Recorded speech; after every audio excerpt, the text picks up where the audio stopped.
سلام دوستان، وقت شما بخیر باشد. دوستان این شینی کمباین سینای 2016 است.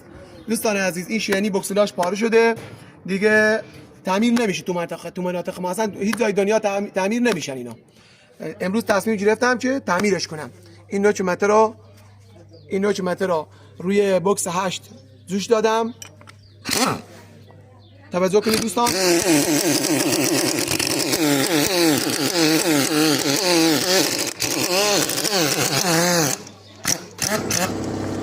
دوستان عزیز توجه کنید، این بکسل از این سوراخ داخل میره،